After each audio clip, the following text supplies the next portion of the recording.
Why does Ozempic cost $1,500 in the US, yet in Canada, it's only $147? Just imagine paying $1,500 for something, yet your neighbor gets the exact same thing for $147. This is a dirty little secret that doesn't involve the drug. It doesn't even involve big pharma. It involves an invisible middleman that you've never heard of that literally makes more than 10 of the top drug companies combined. What you're about to learn will explain why healthcare might seem to be a broken system, but it's not broken at all. It works perfectly. It's just not a system that's working for you. We're talking about a shadow system that has hijacked drug prices, and they are called the pharmacy benefit managers. Think of it like this. So you go to a restaurant and you order a burger, okay? And let's say that burger costs $15.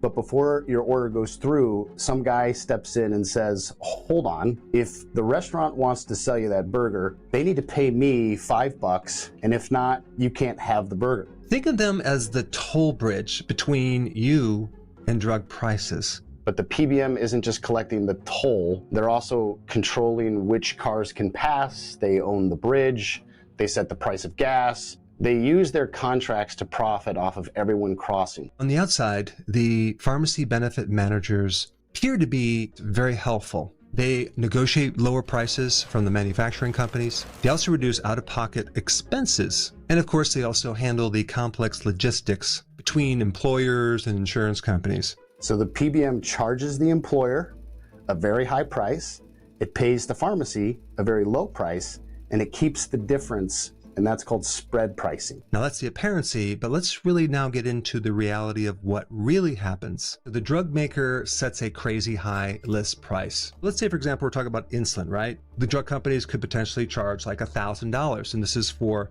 a month of insulin. To have to pay out of pocket for a drug that costs $5 to make at the rate that most people have to pay is absurd. Out of that $1,000, it could be anywhere between $300 and $600 for this PBM game. They decide what drugs your plan covers. They decide how much you'll pay out of pocket. They decide which pharmacy you can use and when or if you get your medication. They'll often deny cheaper or better options if they don't generate a big enough rebate from that. They can actually force you to fill your meds at their own mail order pharmacy for more profit. So you can see they have a lot of control over what's covered, what's not covered. The drug companies have to give them a kickback, a rebate, just to get that specific type of insulin on the list that the insurance companies will cover. If you want your drug covered, give us a big rebate.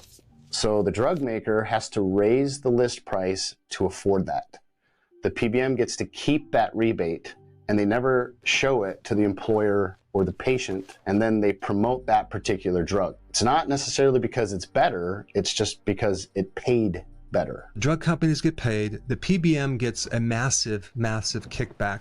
The actual pharmacy doesn't get that much. Just as a side note, before we get more into this, recently the FTC, Federal Trade Commission, sued the largest three PBMs. The FTC accuses these three companies for artificially inflating insulin prices, investigating their rebate system. There were marked up specialty drugs for cancer, HIV, and other conditions by over $7.3 billion. One of the companies actually countersued the FTC over false and defamatory statements. What's even more wild is these pharmacy benefit managers also own the insurance companies. But now it gets even more interesting, because the PBMs own the pharmacies. Caremark owns CVS. Express Scripts owns a home delivery pharmacy. RX owns Optum Home Delivery Pharmacy, so they can ship directly to your house. Control of 80% of all the medications in the US comes from three of the biggest PBMs. In reality, the PBMs are not just the middleman. Since they've merged with the insurance companies and the pharmacies, now they're the actual gatekeepers of medicine. I mean, what's really bizarre is I had no idea of this until recently. I thought it was mainly just big pharma. I had no knowledge of why these medications are so darn expensive in the US, not other countries. The more we shine a light on this, the more transparency we get, the more we can do something about it. You can't do anything about something if you don't even know it exists. It's a big problem even as it stands today, but as it's been receiving so much noise and so much fight through the political spectrum, it's getting a voice. And so the more a drug gets singled out, the more that they all start to kind of get concerned, and they start to slowly lower their price points and get lower and lower. But there have been instances where many cases where people have had to walk away from their drug because they couldn't afford it at the pharmacy. If we just look at insulin, Canadians can get it for $18 compared to $1,000 in the US. Insane. And I'm talking about when you don't have insurance. And it's interesting, in Canada, the government negotiates the prices. There is no PBM there. These PBMs don't exist in other countries. And the other countries force the best possible price in their particular country. They have mandates behind that. Here, we don't have any mandates behind best possible pricing. Outside of the recent favored nations executive order that Trump just passed, now the executive order calls for us to be able to match the lowest price of a competing nation. This is a big deal. This is exciting, and we're all kind of bated breath right now to see this play out. At the end of the day, our country sets the trend for quality research and development. Our country is the one that comes out with some of the brightest, biggest brand name drugs out there. And then other countries get the benefit of our research and development, and then we pay 3, 4, 5 times more for that drug that we brought to market. Now that you know more about this medication scheme as a part of the healthcare problem, there's another scheme, or shall I say scam, that you must know about if you want long-term health. And I put that video up right here. Check it out. Hey, before you leave, I just wanted to give you a little quick history on some of the books that I wrote. This was one of the first books. It's called Dr. Berg Body Shapes. It was my attempt at writing about body types. What was very interesting about this book is I actually did all the images myself. Don't ask me why. They look actually not quite as professional as some of the images that I have in the new book. But anyway, this is my first attempt right here called Dr. Berg's Body Shape Diets.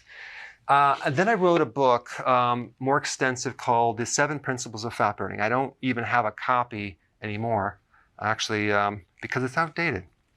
The next book, I put about 1,000 hours into this one right here called The New Body Type Guide. Major updates on the body types.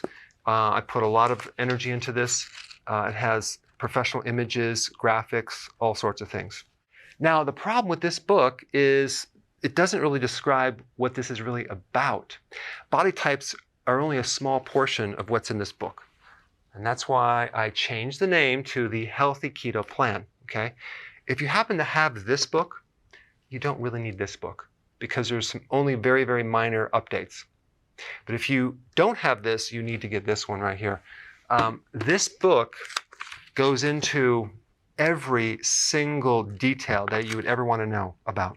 It goes into the 7 principles of fat burning. It goes into hormones, the body types, the basic keto plan. It goes into intermittent fasting. I talk about the 10 fat burning triggers and blockers and fat burning strategies with a lot of details in every single chapter. I go into body issues that interfere with losing weight.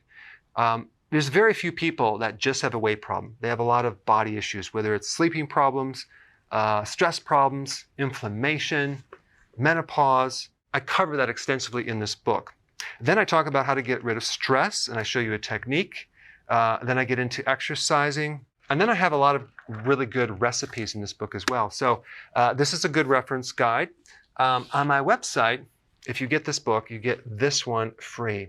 It's called Healthy Keto and Intermittent Fasting. This is the shortcut, quick guide to this book. And the reason I created this book is to have you, within 45 minutes, learn how to do keto, okay, in intermittent fasting, exactly what you need to do. Then you can fill in the blanks with this book right here. So right now I'm doing a special. If you get this book, you get this one totally free, or you can go to Amazon and get these individually. So I just want to clarify the difference between this book and this updated one right here. If you don't have this, you need to get this right here. That way you can get the exact correct information to do it healthily.